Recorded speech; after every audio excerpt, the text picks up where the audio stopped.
پاکستان اس وقت وجود نہیں رکھتا تھا، یاد رکھیے گا، لیکن حدیث مبارکہ میں جب اس خطے کا ذکر کیا گیا ہے تو 4 الفاظ استعمال فرمائے گئے ہیں۔ سیدی رسول اللہ نے لفظ ہند استعمال فرمایا ہے۔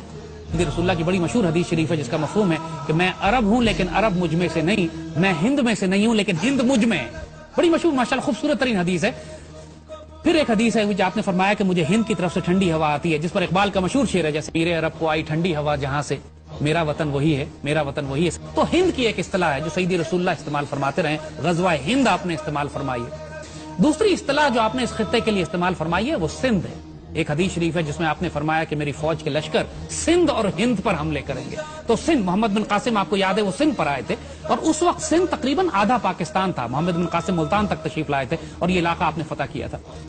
پھر جو لفظ آپ نے اس خطے کے لیے استعمال کیا ہے وہ مشرق ہے، جنرلی ایسٹ، مشرق کی جانب سے۔ وہاں مشرق سے آپ نے فرمایا کہ مسلمان لشکر بھی اٹھیں گے جن میں امام مہدی ہوں گے، اور آپ نے یہ بھی فرمایا کہ خوارج کا فتنہ بھی یہیں سے اٹھے گا، اور آج آپ دیکھتے ہیں کہ خوارج کا فتنہ اسی علاقے سے اٹھا ہوا ہے، پاک فوج اس کو سرکوبی کر رہی ہے۔ پھر آپ نے لفظ استعمال فرمایا خراسان کا۔ خراسان میں بھی جو حدیث مبارکہ ہیں آپ نے اس میں جو لفظ استعمال فرمایا قبلہ خراسان یا قبل خراسان، جس کو جو مرضی اعراب لگا لیں آپ، اعراب پہ اگر آپ اختلاف کرتے ہیں، یعنی خراسان سے پہلے یا خراسان کی جانب، یہ دونوں لفظ استعمال ہوئے ہیں، اور ایک آدھ حدیث میں خراسان کا لفظ بھی استعمال ہوا ہے، جو پاکستان کا شمالی حصہ ہے، بلوچستان سے لے کر پورا ہمارا فرنٹیئر ٹرائبل ایریا سے لے کے پورا ناردرن پاکستان، یہ بھی خراسان ہے۔ سو اگر آپ تینوں ڈیفینیشن لے لیں، ترجمہ لے لیں کہ خراسان لے لیں، خراسان کی جانب لے لیں، خراسان سے پہلے لے لیں، جو بھی ترجمہ آپ لیتے ہیں اس میں سارا شمالی پاکستان شامل ہو جاتا ہے، اور مشرق جب کہتے ہیں تب بھی پاکستان شامل ہوتا ہے، ہند جب کہتے ہیں تب بھی پاکستان شامل ہوتا ہے، کیونکہ ہند جو ہے اب تقسیم ہو کر مشرق ہند اور مسلم ہند میں تبدیل ہو گیا۔ سیدی رسول اللہ نے جنرل ڈائریکشن کی بات کی ہے خراسان کی جانب، پھر آپ نے فرمایا مشرق کی جانب، پھر آپ نے فرمایا ہند کی جانب، تو یہ ایک جنرل ایریا ہے، لہٰذا کوئی پن پوائنٹ ایریا نہیں ہے یہ کہ یہ کہیں کہ صاحب یہ علاقہ صرف ایران میں ہے، یہ علاقہ صرف افغانستان میں ہے، یہ علاقہ پاکستان ہے۔ اس میں اب اس کی وجہ ہم آپ کو بتاتے ہیں کیوں کہ ہم یہ بات کر رہے ہیں کہ خراسان کی احادیث مبارکہ کو آپ غزوہ ہند کی احادیث سے الگ نہیں کر سکتے۔ آپ کسی صورت میں حضور صلی اللہ علیہ وسلم کی وہ احادیث مبارکہ جو سیدی رسول اللہ نے ہند کے بارے میں فرمائی ہیں ان کو، کیونکہ یہ سارا علاقہ ایک ہی ہے، ہند، مشرق اور خراسان یہ ایک پیکج ہے، اور احادیث مبارکہ اس میں آپس میں جڑی ہوئی ہیں۔ ہند کے بارے میں ایک بڑی مشہور حدیث ہے سیدی رسول اللہ نے جو فرمائی، اور ہم آپ پڑھ کے سناتے ہیں۔ حضرت ابو ہریرہ رضی اللہ تعالیٰ عنہ سے روایت ہے کہ سیدی نے ہندوستان کا تذکرہ کیا اور فرمایا ضرور تمہارا ایک لشکر ہندوستان سے جنگ کرے گا،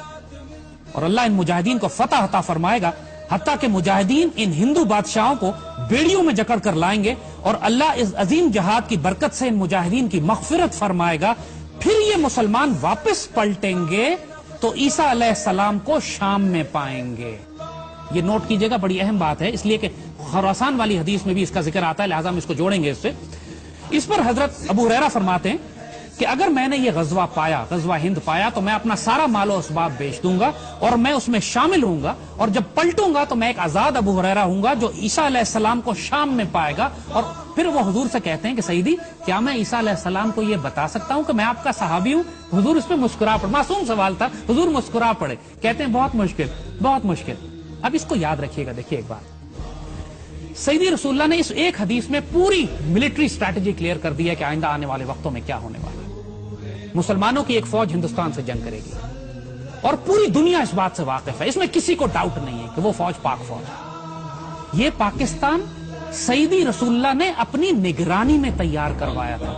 یہ بات ہم اس لیے بڑے اعتماد سے کہہ رہے ہیں کہ اس بات کو ڈیفائن کر کے، ڈسکس کر کے ہم 1000 دفعہ ختم کر چکے ہیں۔ قائد اعظم کو حضور کی زیارت ہوئی، حضور نے حکم دیا قائد اعظم کو کہ ہندوستان جاؤ، تم سے ڈیوٹی لینی ہے۔ خان آف قلات جب بلوچستان کو الگ کرنا چاہ رہے تھے پاکستان سے تو خود ایکنالج کرتے ہیں، ان کے پوتے نے ایکسپریس نیوز پہ مبشر لقمان کے پروگرام میں کھل کے سامنے آ کے کہا ہے کہ ہمیں حضور نے ڈائریکٹ حکم دیا تھا کہ بلوچستان کو پاکستان سے ملاؤ، پاکستان بن رہا ہے، بلوچستان کا صوبہ بھی اللہ کے رسول کے حکم سے جڑا ہوا ہے۔ علامہ شبیر احمد عثمانی کو سیدی رسول اللہ کی خواب میں زیارت کی، انہوں نے فرمایا قائد اعظم میرا سپاہی ہے، اس کے ساتھ شامل ہو جاؤ جا کے۔ قائد اعظم اقبال کے خواب اور مشن اور ویژن جو تھا اس کی بنیاد پر بنا۔ نعمت اللہ شاہ ولی نے آج سے 600 سال پہلے جب بشارتیں دی ہیں اس خطے کے حوالے سے تو انہوں نے مومنان غربی کا ذکر کیا ہے، مغربی پاکستان کے مسلمان جو ہیں وہ ہندوستان پر فاتحانہ غازیانہ قبضہ کریں گے۔ تو اس میں کسی کو ڈاؤٹ ہی نہیں ہے کہ یہ پاکستان جو سیدی رسول اللہ نے اپنی نگرانی میں تیار فرمایا ہے، جس کو غزوہ ہند کے لیے تیار کیا گیا ہے، یہی لشکر ہوگا،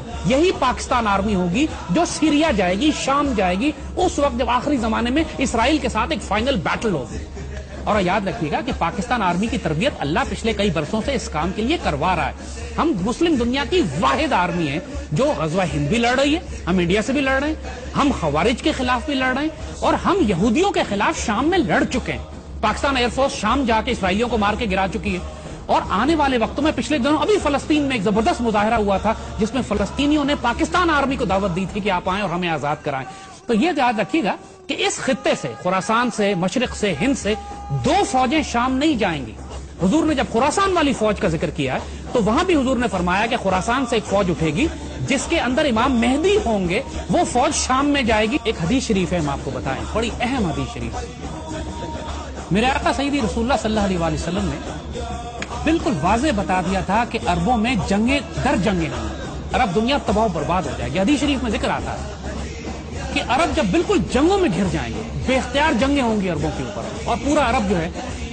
حالت جنگ میں ہوگا، کوئی مستحکم حکومت وہاں نہیں ہوگی، اس وقت حضور نے فرمایا، ایک حدیث شریف ہے کہ اللہ تعالیٰ غیر عرب قوم میں سے ایک فوج اٹھائے گا جس میں عربوں سے زیادہ شہسوار فائٹر ہوں گے، تگڑے فائٹر ہوں گے، اور اس قوم کا اسلحہ عربوں سے زیادہ طاقتور ہوگا۔ نوٹ کیجئے کہ پوری عرب دنیا میں سب سے زیادہ خوبصورت فائٹر پاکستان میں ہے، اور پاکستان اس دنیا کا واحد مسلمان غیر عرب مسلمان ملک ہے جس کے پاس ایٹمی ہتھیار ہیں۔ یہ بھی بشارت پاکستان کے لیے سیدی رسول اللہ دے چکے ہیں عربوں کی حفاظت کے لیے۔ اور آپ نوٹ کریں گے کہ پچھلے 30 سال سے جب بھی عربوں کو خطرہ ہوا ہے، ان کی حفاظت کے لیے یہی غیر عرب فوج گئی ہے جس کے ہتھیار عربوں سے بہتر تھے، جس کے فائٹر عربوں سے بہتر تھے۔ اللہ اکبر، یہ پاک فوج ہی